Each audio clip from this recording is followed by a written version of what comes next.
तो बड़ा सवाल यही बना हुआ है कि कोरोना का कहर आखिरकार कब थमेगा। अब यही सवाल सबके जहन में है। सबसे बुरी हालत देश की आर्थिक राजधानी मुंबई की है और साथ ही राजधानी दिल्ली की। दोनों ही कोरोना कैपिटल बनने की राह पर हैं। दिल्ली में आंकड़े लगातार डरा रहे हैं। पिछले 24 घंटे में दिल्ली में कोरोना के मामले में सबसे बड़ा उछाल दर्ज किया गया। दिल्ली में अब तक मुंबई से भी ज्यादा मामले आ रहे हैं और अगर ऐसा ही चला तो दिल्ली कोरोना केस के मामले में मुंबई को भी पीछे छोड़ देगा। हम आपको लगातार आंकड़े दिखा रहे हैं। 24 घंटे में दिल्ली में कितने कोरोना केस आए हैं? 1877। वहीं 24 घंटे में 65 लोगों की जान गई है। मुंबई में 24 घंटे का आंकड़ा देख लें तो 1418 कोरोना मामले आए हैं और कुल 97 लोगों की जान गई।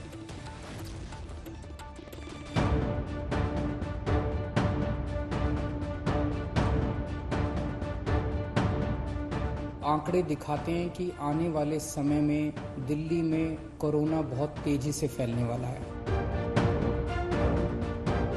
31 जुलाई तक करीब 5.5 लाख केस पहुंच जाएंगे दिल्ली में। सदी की, पूरे सेंचुरी की सबसे बड़ी त्रासदी है। दिल्ली में कंटेनमेंट जोन की संख्या बढ़कर 244 हुई। दिल्ली के मॉल्स खुल गए हैं। दिल्ली के बाजारों में दुकानों के शटर उठ गए हैं। मंदिर मस्जिद में पूजा इबादत शुरू हो गई है। सड़कों पर जाम लगना शुरू हो गया है, यानी दिल्ली अपनी रंगत में लौट रही है। लेकिन इस रंगत को कोरोना के ग्रहण ने घेर लिया है। दिल्ली की भीड़ भाड़ वाली पहचान अब कोरोना के गढ़ के रूप में साबित हो रही है। कोरोना के बारूद पर खड़ी दिल्ली में पल पल खतरे की घंटी बज रही है। दिल्ली में कम्युनिटी स्प्रेड के खतरे के बीच जो आंकड़े आए हैं वो हिला देने वाले हैं। दिल्ली में 24 घंटे में कोरोना संक्रमितों की संख्या में अब तक का सबसे बड़ा उछाल आया है। दिल्ली में 24 घंटे में 1877 लोगों में कोरोना संक्रमण मिला है।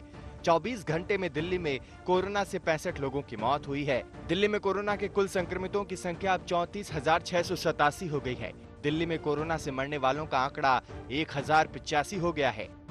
दिल्ली में न सिर्फ कोरोना के मामले रिकॉर्ड तोड़ रहे हैं, बल्कि कंटेनमेंट जोन्स की संख्या भी 244 तक पहुंच गई है और ये इस बात का संकेत है कि देश की राजधानी में हालात किस तरह बिगड़ रहे हैं।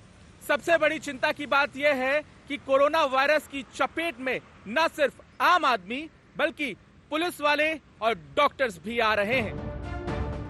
दिल्ली में कोरोना आउट ऑफ कंट्रोल हो गया है। लगातार इलाज न मिलने की शिकायतें आ रही हैं, लेकिन दिल्ली सरकार भरोसा दे रही है कि तैयारी पूरी है।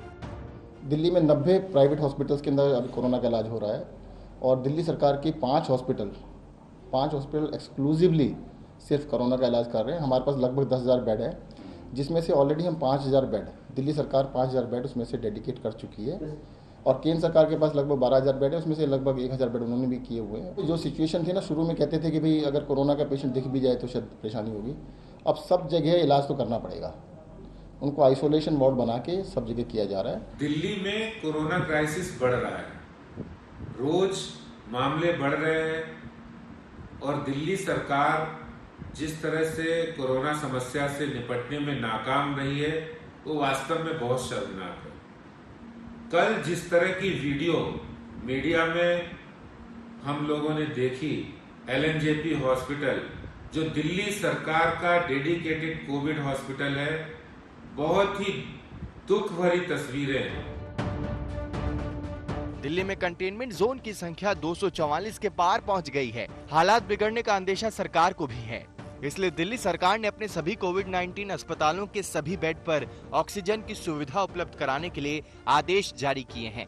दिल्ली हाईकोर्ट ने भी सभी प्राइवेट अस्पतालों को 20% बेड कोरोना मरीजों के लिए रिजर्व करने का आदेश दिया है।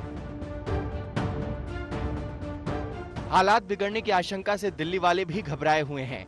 ये तस्वीरें दिल्ली के पश्चिम विहार की हैं, जहां RWA फेडरेशन ने खुद के इलाके के लोगों के लिए ऑक्सीजन सिलेंडर और जरूरी मशीनों का इंतजाम कर लिया है। दिल्ली में जितनी तेजी से मामले बढ़ रहे हैं, उतनी ही शिद्दत से राजनीति भी हो रही है। दिल्ली के मुख्यमंत्री कह रहे हैं कि आपस में लड़ेंगे तो कोरोना जीत जाएगा, पर फिलहाल तो कोरोना दिल्ली पर हावी हो गया है। दिल्ली में पंकज जैन के साथ आज तक ब्यूरो।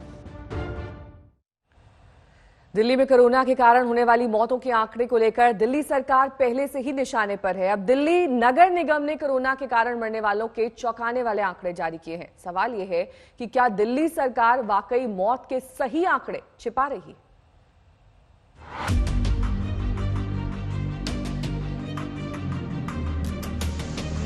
दिल्ली में अब कोरोना मरीजों के जलते शवों पर भी राजनीति हो रही है।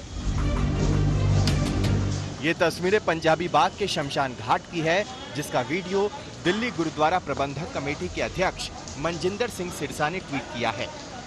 सिरसा का आरोप है कि शाम 6 बजे तक 45 लोगों का यहां संस्कार हुआ। 22 का सीएनजी की मदद से दाह संस्कार हुआ। 67 मौत केवल पंजाबी बाग में हुई है। मौत के आंकड़ों पर केजरीवाल सरकार झूठ बोल रही है। मैं अरविंद केजरीवाल जी से हाथ जोड़ के आग्रह करता हूं, हमारी दिल्ली को बचाओ। आप आगे आओ, टीवी पे आने की बजाय सड़क पे उतर कर देखो और इसका क्या हल है। हॉस्पिटल के बेड नहीं है, मेकशिफ्ट आपने हॉस्पिटल बनाने की बात की थी, कुछ नहीं हो रहा। दिल्ली बर्बाद हो रही है, दिल्ली को बचाओ।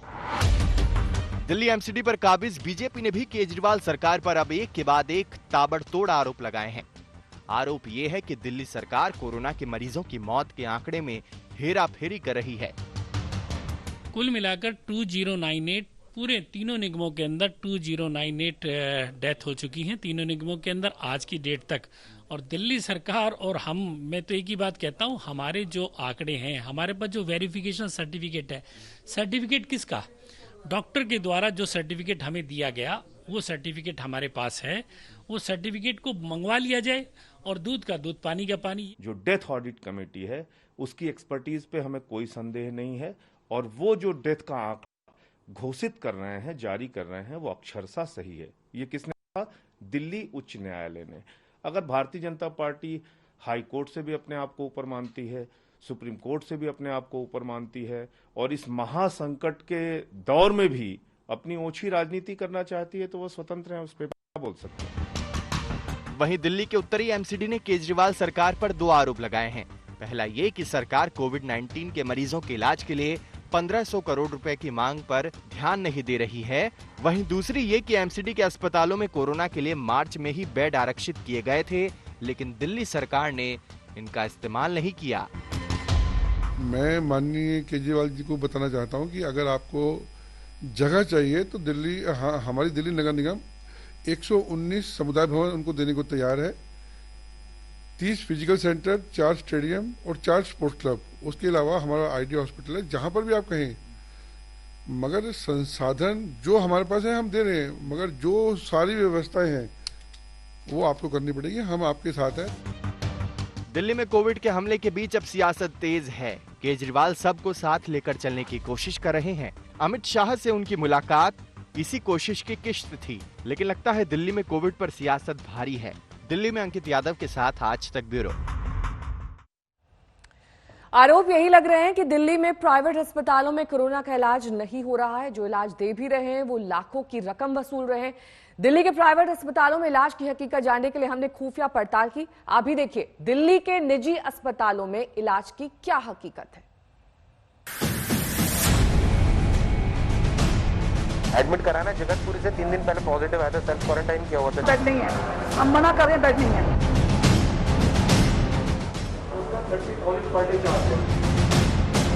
कैश करनी पड़ेगी? बिल्कुल कैश करनी पड़ेगी, हम लोग कैश करते हैं। इंश्योरेंस क्लेम नहीं है?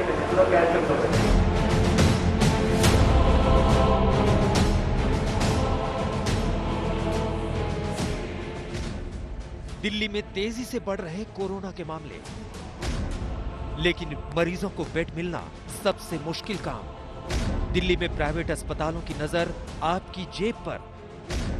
प्राइवेट अस्पतालों में नहीं चल रहा मेडिकल इंश्योरेंस। एक मरीज के लिए प्राइवेट अस्पतालों को चाहिए 5 से 7 लाख रुपए।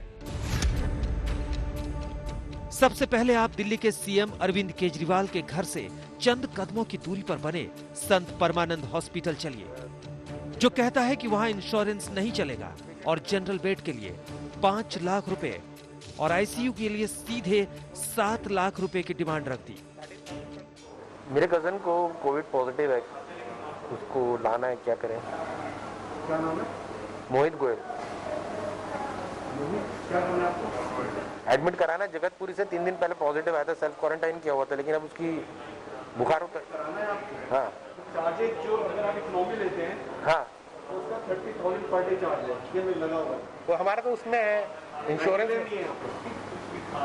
क्लेम नहीं है। कार्ड में पेमेंट करना पड़ेगा, बाद में अगर आप इंडस्ट्री होता है तो और अगर आईसीयू होता है तो उसका 7 लाख।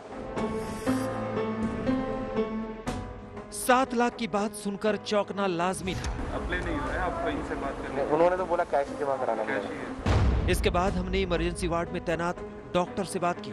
डॉक्टर ने भी मुहर लगा दी कि इलाज कराना है तो कैश पहले ही जमा कराना है।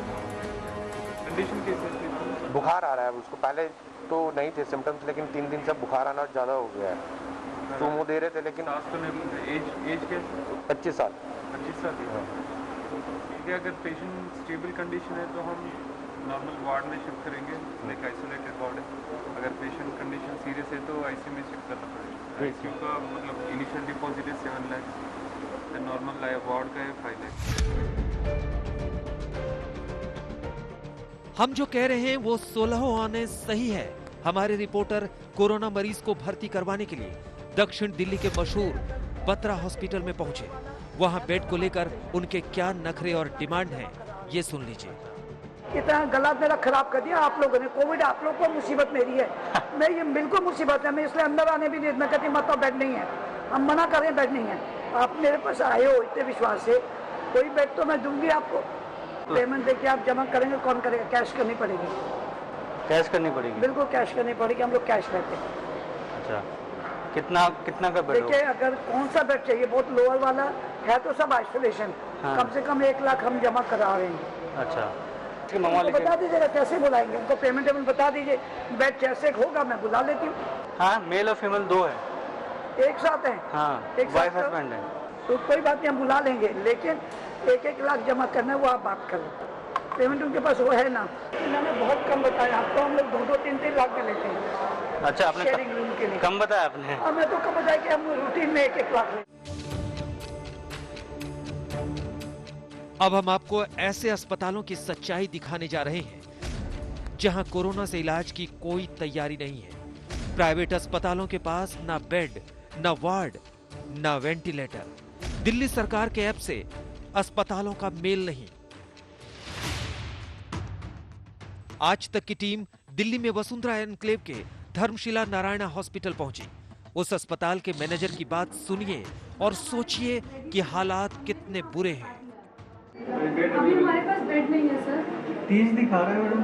सर उसमें ना दिखा रहा है, ऐप में 30 दिखा रहा है, बट हमारे बेड्स रेडी नहीं है। हमने भी वहाँ पे बता दिया गवर्नमेंट को, हमारे पास अभी बेड्स नहीं है, हमारे पास वार्ड ही नहीं है, हमारे पास केवल 10 बेड है और अभी भी 11 पेशेंट है। बेड्स ही नहीं है सर, उन्होंने डाल दिया बस कि इतने बेडेड हॉस्पिटल है तो मतलब इतना रेशियो पे वो होगा, पर वो फिजिकली भी तो होना चाहिए ना। फिजिकली बेड ही नहीं है ना। फिजिकली नहीं। इसके बाद आज तक की टीम एक और अस्पताल जीवन अनमोल अस्पताल में पहुंची, जिसके मेडिकल सुपरिंटेंडेंट डॉक्टर नीरा सोढ़ी ने खुफिया कैमरे पर खुलासा किया कि कोरोना मरीजों का इलाज करने के लिए मेडिकल स्टाफ नहीं है। आप एडमिट नहीं ले रहे हैं? अभी नहीं ले रहे, मेरे पास स्टाफ नहीं है। तो ऐप पे तो दिखा रहा है कि 20 सीटें खाली है। तो ऐप पे दिखा रहा है, पर स्टाफ के साथ ही एडमिशन होगी ना, स्टाफ तो चाहिए ना। तो वो स्टाफ अभी नहीं है।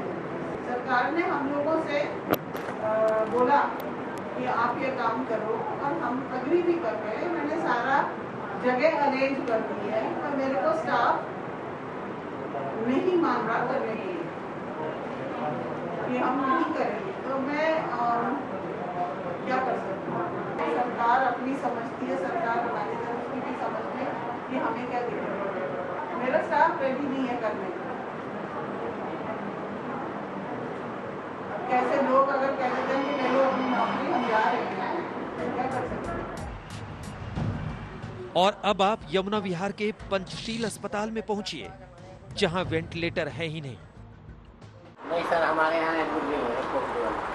तो कोविड वाले पेशेंट को आमतौर पर वेंटिलेटर की जरूरत पड़ती है, लेकिन वेंटिलेटर की सुविधा हमारे यहाँ है नहीं। कोई सिंपल सा मरीज होता है तो उसको तो एडमिट कर लेते हैं, बाकी मोस्टली को हम एडमिट नहीं करते, कोविड को नहीं कर रहे हैं। और अब आपको दिल्ली के सबसे पुराने प्राइवेट हॉस्पिटल सेंट स्टीफन की सच्चाई से रूबरू करवाते हैं। ऐप पे तो दिखा रहा है, ऐप पे तो दिखा रहा है दिल्ली सरकार की भी जगह है। हमें देखो पैसा, हमें तो पैसा आ रहा है, हम क्यों मना करेंगे? एक हफ्ते के अंदर सारे बेड नहीं बन सकते हैं। एक हफ्ते के अंदर टाइमिंग जो उन्होंने बताया ना, इतना बेड इतनी जल्दी थोड़ी ना बन सकता है सारा, क्योंकि रूम सारा आइसोलेट करना पड़ता है, एक एक रूम हर चीज़ आइसोलेट करनी पड़ती है। जो हॉस्पिटल ने जो कैपेसिटी बताई है कि हम इतने बेड बना सकते हैं, वो कैपेसिटी लिखी हुई है। अब आप सोचिए कि दिल्ली में जुलाई के अंत तक 80,000 बेड की जरूरत पड़ सकती है, तो ऐसे अस्पतालों के सहारे आपका इलाज कैसे होगा? मोहम्मद हिजबुल्ला और जमशेद खान के साथ नितिन जैन, दिल्ली आज तक। महाराष्ट्र में अब मंत्री भी कोरोना की जद में आ रहे हैं। एक और मंत्री को कोरोना ने चपेट में ले लिया है। उद्धव सरकार के तीसरे मंत्री को कोरोना हो गया है। आपको बता दें कि कोरोना की चपेट में आने वाले मंत्री एनसीपी के हैं। उनके 6 निजी स्टाफ को भी कोरोना पॉजिटिव पाया गया है। पहले जितेंद्र अव्वाड, फिर अशोक चव्हाण और अब एक और मंत्री को कोरोना हुआ है। उद्धव सरकार से संक्रमण का साया फिलहाल हटता हुआ नहीं दिख रहा। मुस्तफा शेख हमारे संवाददाता से तमाम जानकारी के साथ हमारे साथ जुड़ गए हैं। मुस्तफा, कौन है ये मंत्री और कब से इनमें संक्रमण है? बिल्कुल, इस वक्त आइडेंटिटी हम रिवील नहीं कर रहे हैं, जो प्रोसीजर बनाया गया है उसके चलते, लेकिन ये बात बराबर है कि तीसरे कैबिनेट मंत्री है महाराष्ट्र के जिन्हें कोविड-19 हुआ है। साथ ही साथ इनके जो स्टाफ, इनसे जुड़ा हुआ जो ऑफिस स्टाफ है वो भी इनके साथ संक्रमित हुआ है। इस वक्त इनकी ट्रीटमेंट चल रही है। 2 पहले जो कैबिनेट मंत्री महाराष्ट्र में कोविड-19 से बाहर आ चुके हैं, जितेंद्र आव्हाड और अशोक चव्हाण, अब ये तीसरे मंत्री इस वक्त जो है महाराष्ट्र में, जहां पर एक तरफ कल ही सबसे ज्यादा नए केसेस कोविड के सामने आए हैं, वहां पर आप ये कह सकती हैं कि जो मंत्रिमंडल है महाराष्ट्र का वो भी इस बीमारी से बचा हुआ नहीं है। बहुत बहुत शुक्रिया मुस्तफा, तमाम जानकारी के लिए आपका। मुस्तफा शेख हमारे संवाददाता मुंबई से जानकारी देते हैं किस तरीके से अब उद्धव सरकार के तीसरे मंत्री भी कोरोना की जद में आ गए। बहरहाल रुक करेंगे राजस्थान का, जहां पर होने वाले राज्यसभा चुनाव को देखते हुए कांग्रेस ने अपने विधायकों को एक रिजॉर्ट में बंद कर दिया है। कल रात भर रिजॉर्ट में विधायकों के साथ मुख्यमंत्री अशोक गहलोत माथापच्ची करते रहे। आज भी बैठक होगी। दोपहर 12 बजे अशोक गहलोत प्रेस कॉन्फ्रेंस करेंगे। कांग्रेस ने बीजेपी पर खरीद फरोख्त का आरोप लगाया है। राज्यसभा का 3 सीटों के लिए 19 जून को चुनाव होना है। ऐसे में बीजेपी ने 2 सीटों पर अपने उम्मीदवार उतारकर हलचल बढ़ा दी है। इससे पहले मुख्यमंत्री अशोक गहलोत ने ये आरोप लगाए थे कि उनके जो तमाम मंत्री हैं उन्हें खरीदने की कोशिश बीजेपी की ओर से की जा रही है। 25 करोड़ तक का ऑफर दिया जा रहा है। यही वजह है कि इन सभी मंत्रियों को शिव विलास रिजॉर्ट में रुकाया गया है। ये कांग्रेसी विधायक हैं और इनके साथ कल देर रात तक बैठक अशोक गहलोत ने करी है। वेणुगोपाल भी इस बैठक में मौजूद थे। डिप्टी सीएम सचिन पायलट भी आज की बैठक में मौजूद रहने वाले। शरद कुमार हमारे संवाददाता से तमाम जानकारी के साथ हमारे साथ जुड़ रहे हैं। शरद, बहुत ज्यादा हलचल इस वक्त राजस्थान की राजनीति में दिखाई दे रही है। आरोप प्रत्यारोप का दौर चल रहा है, वहीं रिजॉर्ट में भी बैठकों का दौर जारी है। आज की बैठक का क्या ताजा अपडेट है? देखिए, ये जो सिविलास रिजॉर्ट है ये कांग्रेस के राजनीति का अड्डा बना हुआ है। फिलहाल सारे जो विधायक हैं, राजस्थान के मुख्यमंत्री हैं, ये भी यहीं पर रुके हुए हैं। हमारे साथ है राजस्थान के परिवहन मंत्री प्रताप सिंह खाचर, उनसे बातचीत करते हैं। सर, क्या कार्यक्रम है आज आप लोगों का? जो हमारा कार्यक्रम तो आप देख रहे हैं, आपस में सब लोग, विधायक और सारी पूरी सरकार, खुद मुख्यमंत्री यहाँ पर हैं। और अभी कल जो मीटिंग होनी थी, कल मीटिंग हुई नहीं, आज वो मीटिंग होगी। और उस मीटिंग में आप ये मानकर चलिए, बीजेपी जो झूठ, फरेब और धोखे की राजनीति करती है उसको पूरे देश ने देखा, मध्य प्रदेश में, गुजरात में। और बीजेपी का बड़ा षड्यंत्र विफल हुआ है। और बीजेपी तो उल्टे कह रही है कि आप नाम बताओ, आप नाम नहीं बता रहे हैं। देखिए, बीजेपी को क्या नाम बताएं? भारतीय जनता पार्टी जब मध्य प्रदेश में हुआ तब भी यही कह रही थी, केंद्र से भी यही बयान आ रहे थे, आज तक पे भी यही बयान आ रहे थे। फिर जब आज पूरा मध्य प्रदेश में पूरा ऑपरेशन हुआ, पूरे देश ने देखा, मध्य प्रदेश की सरकार गिर गई। अब बीजेपी के जो नेता जिस तरह की बात करते हैं, जब उनके हाथ में कुछ नहीं रहा तब वो इस तरह की बात कर रहे हैं। रात को मुख्यमंत्री देर रात तक यहाँ पर रहे, क्या चर्चा हुई आप लोगों की? आपके चेहरे से लगा हो बहुत देर तक जगे हैं आप। वो तो जगह, जब लोग सब एक साथ बैठते हैं तो निश्चित रूप से लेट तक सोते हैं, गप्पे लगाते हैं, बातचीत होती है। बहुत दिनों बाद ये सरकार को 1.5 साल हो रहा है, 1.5 साल में इस तरह से पहली बार कैंप हुआ है जिसमें सब लोग एक साथ हैं। अब इसको गेट टुगेदर मान लीजिए, आपस में बैठे, कोई ऐसी कोई बाड़ाबंदी तो है नहीं कि आ जा नहीं सकते। कल रात को मुख्यमंत्री जी भी यही सोए, हम सब लोग भी यहीं सोए, और कुछ लोग यहाँ नहीं सोए, तो उससे कोई फर्क नहीं पड़ रहा। एक तो मंत्री जो है नहीं आ रहे हैं, जैसे रमेश मीणा का नाम दिया जा रहा है कि वो नहीं आ रहे हैं, 2 दिन हो गए नहीं आए, क्या वजह? नाराजगी है आप लोगों की? बातचीत कोई हुई? देखिए, नाराजगी का सवाल नहीं है इस मामले में। कल मुझे रमेश मीणा जी मिले, ऐसी कोई नाराजगी मैंने उनकी नहीं देखी। यहाँ क्यों नहीं आ रहे? अब यहाँ का जहाँ तक सवाल है क्यों नहीं आ रहे हैं, वो तो रमेश मीणा जी खुद बताएंगे। लेकिन मैं इतना कह सकता हूँ कि रमेश मीणा जी की नाराजगी, कल मुझे मिले थे, मेरी ज़्यादा बातचीत उनसे नहीं हुई, लेकिन कल यहीं पर सब लोग बैठे हैं, सब बातचीत हुई है। ऐसी कोई नाराजगी का मुद्दा नहीं है। मुद्दा एक ही है कि भारतीय जनता पार्टी कोई भी एक्शन ले उससे पहले एक सजग सरकार की मॉरल ड्यूटी बनती है कि जिसको जनता का आशीर्वाद हो और लोग जिसके साथ हो और पूरा मैंडेट हो, उसमें इस तरह की कोई भी राजनीति बीजेपी नहीं कर पाए, इसलिए इस तरह का ये कैंप आयोजित किया। जिस तरह से मुख्यमंत्री अशोक गहलोत, उप मुख्यमंत्री सचिन पायलट, केसी वेणुगोपाल सब एक साथ प्रेस कॉन्फ्रेंस कर रहे हैं 12 बजे, तो क्या है कि यूनाइटेड फेस दिखाने की कोशिश हो रही है कांग्रेस की? देखिए, एक बात बताइए, जब चुनौती हो तो चुनौती का जवाब यूनाइटेड होकर ही दिया जाता है। यूनाइटेड फेस दिखाने की जरूरत इसलिए है कि मध्य प्रदेश और गुजरात 2 उदाहरण पूरे देश में लोगों ने देखे। जब कोरोना संकट शुरू हुआ उस वक्त मध्य प्रदेश की सरकार को गिराने के लिए दिल्ली में बैठकर तमाम केंद्र सरकार वो है जहां लोग जाकर शिकायत करते हैं, कहते हैं कि देखिए आप हमारी मदद कीजिए, स्टेट में इस तरह का चल रहा है। शिकायत किसको करें, वो तो खुद मिले हुए थे, और मध्य प्रदेश में बड़ा धमाका हुआ। तो ऐसे में एक इस धमाके से डर लग रहा है राजस्थान में? डर नहीं लग रहा है, डर वर की कोई बात नहीं है। डर होता तो अब तो ओपन ही है ना सब कुछ, डर इशू नहीं है। डरती आप ये कि बताइए, यदि कोई गलत काम करे, डेमोक्रेसी में अब तो ऐसा रूल्स रेगुलेशन बन जाना चाहिए, कानून बन जाना चाहिए कि जो जिस सिंबल से जीत कर आए उस सिंबल से इस्तीफा देकर सरकार को सिर्फ अपने निजी स्वार्थ के लिए करे तो उनके खिलाफ एक्शन होना चाहिए। बात ये बताइए कि क्या गिरिराज मलिंगा का नाम आ रहा है, उनके पास कोई फोन आया था, ऐसी कोई बातचीत हुई आप लोगों की? देखिए, मेरी इस मामले में किसके पास फोन आया किसके पास नहीं आया ये समय पर बताया जाएगा। आप जानते हैं एससीडी में हमारे मुख्य सचेतक ने खुद ने शिकायत दर्ज कराई है और वक्त पर सारा मामला एक्सपोज होगा, सच्चाई सामने आ जाएगी। देखिए, यहाँ पर कांग्रेस के जो मंत्री हैं वो कह रहे हैं कि अब कांग्रेस को कोई खतरा नहीं है और जो भी बीजेपी कर रही है वक्त पर हम एक्सपोज कर देंगे और सब कुछ सामने आ जाएगा, और कांग्रेस को इस समय जरूरत है यूनाइटेड फेस रखने की और वो हम रख रहे हैं। तो इस तरह से कहा जा सकता है कि कांग्रेस के आज जो दिन भर की जो कवायद है उसमें यही होगी देश को दिखाने के कि हम एक हैं। जी नेहा, बहुत बहुत शुक्रिया इस तमाम जानकारी के लिए आपका। शरद यहाँ पर विस्तार से जानकारी दे रहे थे किस तरह से अब ये जो कवायद है अपने विधायकों को बचाने की वो कांग्रेस की ओर से की जा रही है। बहरहाल रुक करेंगे भारत और चीन से जुड़ी खबर का। भारत और चीन के बीच एक मोबाइल युद्ध चल रहा है। दरअसल भारत के सामने हमेशा ये चुनौती रही है कि वो मोबाइल फोन के उत्पादन के क्षेत्र में आत्मनिर्भर बने और चीन को टक्कर दे सके। इस दिशा में एक अच्छी खबर आई है। 2010 से अब तक पहली बार भारत में मोबाइल फोन का आयात कम हुआ है और निर्यात ज्यादा हुआ है। इस खबर में भारत की कामयाबी वाली रिंगटोन है। ये एक्सक्लूसिव रिपोर्ट देखिए।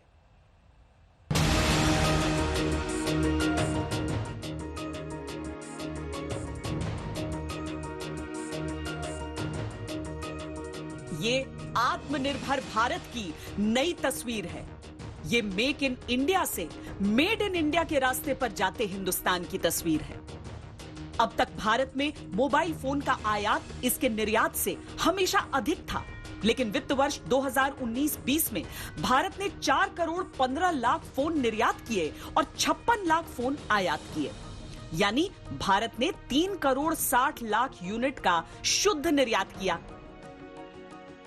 मेक इन इंडिया के अंतर्गत भारत को हम इलेक्ट्रॉनिक प्रोडक्ट का एक बहुत बड़ा एक्सपोर्ट हब भी बनाने जा रहे हैं। बड़ी बड़ी कंपनियां भी आएंगी, बहुत जगह प्रोडक्शन शुरू भी हो गया इस पूरे लॉकडाउन के बाद। पूरी दुनिया में 198 देश मोबाइल फोन का आयात करते हैं, लेकिन अब तक केवल 2 देशों का वर्चस्व रहा था एक्सपोर्ट करने में, चीन और वियतनाम। 2019-20 में भारत मामूली बढ़त के साथ ही सही, लेकिन तीसरा बड़ा एक्सपोर्टर बन गया। भारत आगे की भी तैयारी कर रहा है ताकि हम चीन को टक्कर दें।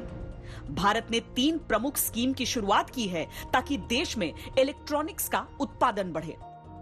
ये लावा मोबाइल कंपनी ने फैसला किया है कि जितने भी भारतीय स्मार्टफोन्स बन रहे हैं, यानी भारत के मार्केट के लिए बन रहे हैं, उन सब का जो प्रोडक्शन बेस है वो पूरी तरीके से चीन की जगह अब भारत में शिफ्ट किया जाए। दरअसल चीन में उत्पादन सस्ता है, जिस वजह से अधिकतर कंपनियां उस ओर जाती हैं, लेकिन भारत में अब जो प्रोडक्शन लिंक इंसेंटिव की बात हो रही है उसके जरिए सीधे सीधे 6% का एक फायदा मिलता है बाकियों की तुलना में। वैसे भी जब हमने देखा कि अमेरिका और चीन के बीच एक ट्रेड वॉर की शुरुआत हुई, उसके बाद भारतीय कंपनियों को जब फायदा मिला तो उसमें ये मोबाइल कंपनियां भी थीं जिन्हें एक भारी भरकम करार मिला। मोबाइल फोन के ज्यादा निर्यात का मतलब ये नहीं कि उनका यहां पूरी तरह से उत्पादन हो रहा है। अधिकतर फोन अभी भारत में असेंबल ही हो रहे हैं, लेकिन हिंदुस्तान ने आगे के लिए कमर कस ली है। आज की डेट में जो हम लोग मोबाइल फोन बना रहे हैं वो करीब 40% जो है उसमें कंपोनेंट्स इंडिया में बनते हैं उसके, और इंडिया में लगते हैं, और उसका भी जो उन कंपोनेंट्स को से फोन बनाने का भी पूरा प्रोसेस है। ये ऐसा नहीं है कि सिर्फ पैकेजिंग है, इसमें हम उन कंपोनेंट्स को पहले डेवलप करते हैं। हमारा यहाँ पे अपना डिजाइन सेंटर है, हम पहले मार्केट में रिसर्च करते हैं, उस पे जो कस्टमर्स की रिक्वायरमेंट है उसके बेसिस पे प्रोडक्ट डिजाइन होता है, फिर उससे कंपोनेंट्स डेवलप होते हैं, फिर उन कंपोनेंट्स की सोर्सिंग होती है, उनका क्वालिटी चेक होता है, फिर उन कंपोनेंट्स को असेंबल किया जाता है और उसका क्वालिटी चेक और टेस्टिंग का प्रोसेस है। उसके बाद जाकर एक सही मोबाइल फोन अच्छी क्वालिटी का रीजनेबल कॉस्ट पे तैयार होता है। भारत की नई नीतियों को देखते हुए खबरें ये भी हैं कि आईफोन निर्माता एप्पल अपनी मैन्युफैक्चरिंग का बड़ा हिस्सा अगले 5 सालों में भारत शिफ्ट करेगा। अनुमान के अनुसार तब $40 बिलियन के स्मार्टफोन भारत में बनाकर एक्सपोर्ट करेगा। भारत का बाजार अलग है, भारत का मिजाज अलग है, भारत की जरूरतें अलग हैं। अगर बाकी देश के जो उत्पादक हैं वो भारत की तरफ और संवेदनशीलता से देखते हैं तो इसका एक बहुत बड़ी वजह है कि भारत का बाजार इतना बड़ा है। हमारी आबादी दरअसल बाकी चीजों में हमारे लिए मुश्किलें भले ही पैदा कर सके, लेकिन जब वो बाजार में तब्दील हो जाती है, जब उतनी बड़ी संख्या लोगों को नजर आती है तो दुनिया भर की निगाहें इस ओर आती हैं। ऐसे में अगर आत्मनिर्भरता और स्वदेशी को वाकई नीतियों में ढाला जाए तो यही बाजार का दोहन दुनिया नहीं कर पाएगी, बल्कि भारत इसे और विकसित कर पाएगा। कैमरा पर्सन सैयद मोहसिन के साथ श्वेता सिंह, नोएडा, आज तक। वाले कोरोना मरीजों की रफ्तार काफी तेज हो गई है। आपको बता दें 24 घंटे में देश में 10,000 से ज्यादा नए केस सामने आए हैं। इसके साथ ही देश में कोरोना का कुल आंकड़ा 2,97,000 को पार कर गया है। वहीं मौत के आंकड़े की अगर बात करें तो 8,498 लोगों की कुल मौत हुई है। 24 घंटे में मरने वालों का आंकड़ा 396 है।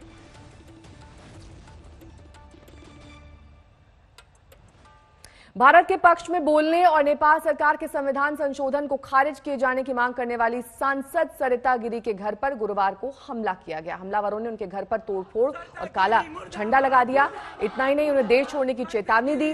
नेपाल के सत्तारूढ़ दल के कार्यकर्ताओं ने उनका सार्वजनिक और सामाजिक बहिष्कार करने, जूते से पीटने तक की धमकी दी। सांसद सरिता गिरी ने पुलिस को फोन किया, लेकिन पुलिस उनके निवास पर मदद को नहीं आई। उनकी पार्टी ने भी उनसे किनारा कर लिया है। जनता समाजवादी पार्टी ने उन्हें निलंबित करने की चेतावनी दी है, लिहाजा अब वो अलग थलग पड़ गई हैं। और भारत के इलाके को भी नेपाल अपना बता रहा है। नेपाल के साथ नक्शा विवाद को लेकर नेपाल के विदेश मंत्री प्रदीप कुमार ग्यावली ने आज तक से एक्सक्लूसिव बातचीत की।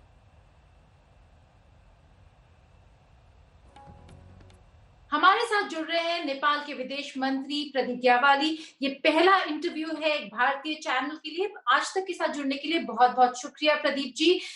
बहुत ही महत्वपूर्ण डिसीजन ले रहा है नेपाल, अपने मैप को बदल रहा है, संविधान में संशोधन ला रहा है, लेकिन बिना बातचीत के, बिना भारत के साथ बातचीत किए। ऐसा क्यों?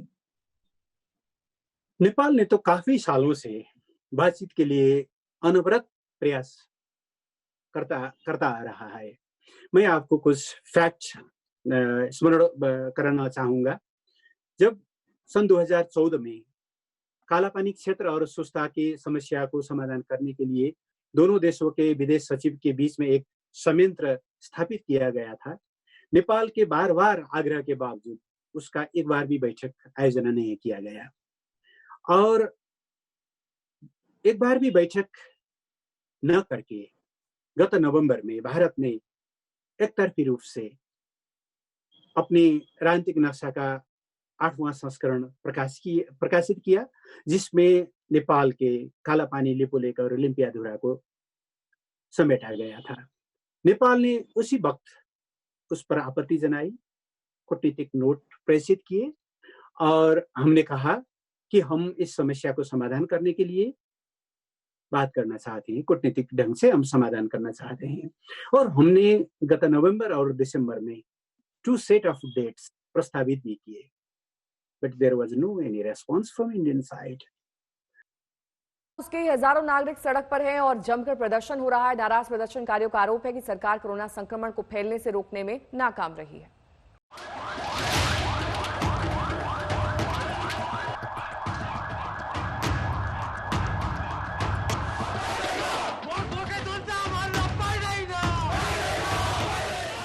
नेपाल की राजधानी काठमांडू की सड़कों पर उग्र प्रदर्शन की ये तस्वीरें बता रही है, यहाँ सब कुछ ठीक नहीं चल रहा है। लॉकडाउन नियमों की धज्जियां उड़ाते हुए हजारों की संख्या में लोग सड़कों पर उतरे और तेजी से फैलते कोरोना वायरस के प्रति सरकार की अनदेखी को लेकर जमकर प्रदर्शन किया। नाराज लोगों का आरोप है कि सरकार वैश्विक महामारी को फैलने से रोकने में नाकाम रही है और यही वजह है कि देश में कोरोना का खतरा बढ़ता जा रहा है।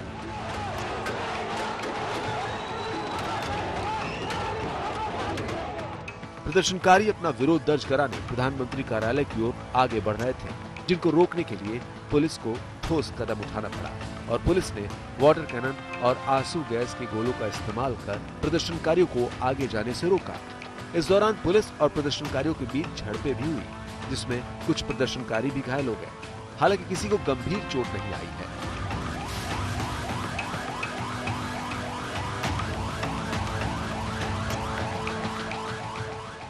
प्रदर्शनकारी देश में कोरोना संक्रमण की जांच के लिए टेस्ट बढ़ाने की मांग कर रहे हैं। साथ ही उपकरण और परीक्षण किट्स की खरीद में अधिकारियों पर भ्रष्टाचार का आरोप भी लगा रहे हैं। उधर नेपाल में तेजी से कोरोना वायरस का कहर बढ़ता जा रहा है। अब तक 4300 से ज्यादा लोग इस वायरस से संक्रमित हो चुके हैं, जबकि 15 लोगों की मौत हो चुकी है। सरकार अगले हफ्ते से लॉकडाउन में ढील देने की योजना बना रही है, ताकि देश की अर्थव्यवस्था को फिर से पटरी पर लाया जा सके। आज तक ब्यूरो। एक तरफ 20 लाख कोरोना मरीज, 1.25 लाख के करीब मौत, चीन के साथ तनाव, खस्ता माली हालत, इसी साल चुनाव और ऊपर से राज्य शहर शहर लोगों का गुस्सा और आंदोलन लगातार जारी है। अमेरिका इस वक्त शायद अपने इतिहास के सबसे मुश्किल दौर से गुजर रहा है। पूरी दुनिया में अश्वेतों के खिलाफ हो रहे अत्याचारों के खिलाफ लोगों में आक्रोश है। प्रदर्शनकारी रुकने का नाम नहीं ले रहे हैं। जगह जगह कई देशों से इतिहास की धरोहर रही प्रतिमाओं को नुकसान पहुंचा रहे हैं। अमेरिका के वर्जीनिया प्रांत में स्थित रिचमंड शहर में प्रदर्शनकारियों ने क्रिस्टोफर कोलंबस की प्रतिमा को तोड़ दिया। कोलंबस की प्रतिमा में आग लगा दी और फिर उसे एक झील में फेंक दिया। उग्र प्रदर्शनकारी शहर के बायड पार्क में सैकड़ों की संख्या में एकत्रित हुए थे। ब्रिटेन में पुलिस ने घुटनों के बल बैठकर प्रदर्शनकारियों का समर्थन किया। साथ ही प्रदर्शनकारियों ने ब्रिटेन में क्वीन विक्टोरिया की प्रतिमा को भी नुकसान पहुंचाया। इतना ही नहीं, अश्वेतों के खिलाफ हो रहे अत्याचार की आग बेल्जियम की राजधानी ब्रसेल्स में भी दिखी। यहां प्रदर्शनकारियों ने शाही महल के पास में लियोपोल्ड की घुड़सवारी वाली प्रतिमा को नुकसान पहुंचाया।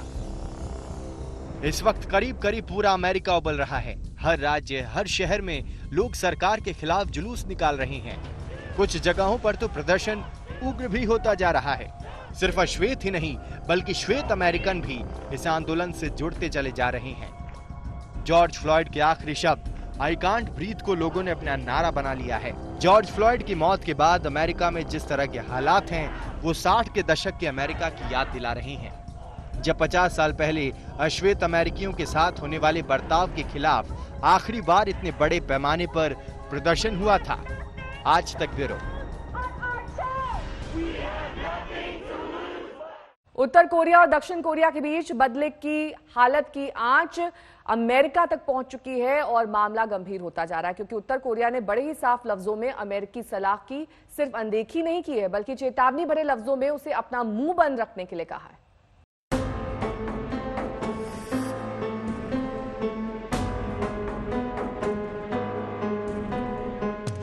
लंबे समय बाद एक बार फिर उत्तर कोरिया और अमेरिका के बीच तनाव बढ़ सकता है और इसकी शुरुआत उत्तर कोरिया ने कर दी है। पहले उत्तर कोरिया ने अपने पड़ोसी देश और प्रतिद्वंदी दक्षिण कोरिया के साथ सभी तरह के सैन्य और राजनीतिक रिश्तों को खत्म किया और उसके बाद इसी मुद्दे पर उस सलाह को न सिर्फ सिरे से खारिज किया जो अमेरिका ने दी, बल्कि अपने पुराने अंदाज में अमेरिका को जवाब भी दिया। अमेरिका को अपनी जुबान पर लगाम लगानी चाहिए और अपनी घरेलू समस्याओं पर ध्यान देना चाहिए। अगर वो कुछ खराब अनुभव नहीं करना चाहता तो ये न केवल अमेरिकी हितों के लिए बल्कि आगामी राष्ट्रपति चुनाव को भी आसानी से निपटाने में मददगार होंगे।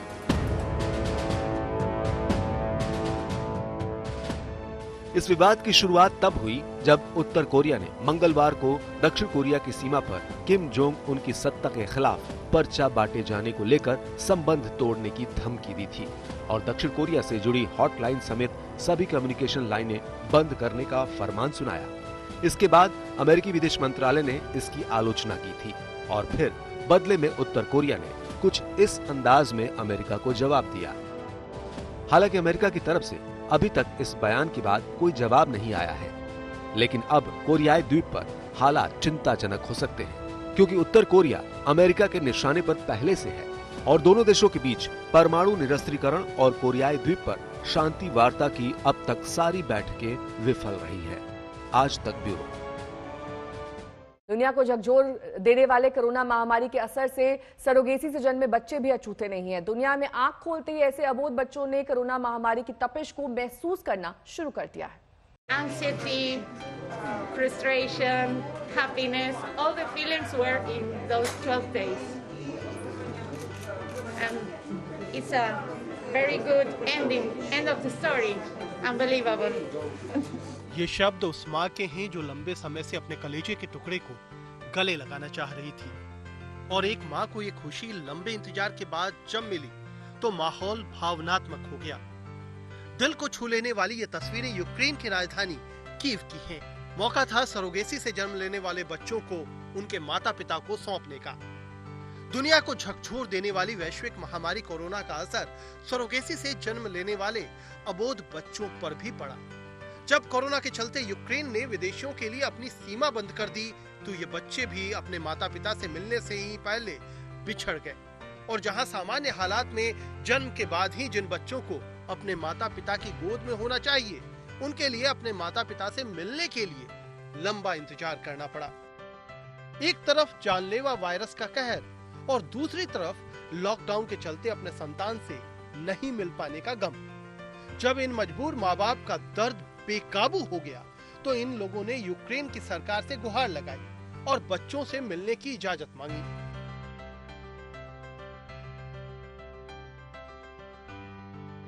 यूक्रेन की सरकार ने भी देर नहीं लगाई और 100 से ज्यादा ऐसे माता पिता जिनके बच्चों का जन्म सरोगेसी से हुआ था उन्हें यूक्रेन आने और अपने बच्चों को ले जाने की मंजूरी दे दी। इन बच्चों के माता पिता को यूक्रेन आने पर 14 दिनों के लिए क्वारंटीन किया गया और इसके बाद ही उन्हें बच्चों से मिलने दिया गया। यूक्रेन दुनिया के उन चंद देशों में शुमार है जो विदेशियों को सरोगेसी से बच्चा पैदा करने की इजाजत देता है। देश भर में सरोगेसी के 50 से ज्यादा क्लिनिक हैं और विदेशी लोग काफी संख्या में यहाँ आते हैं। आज तक ब्यूरो।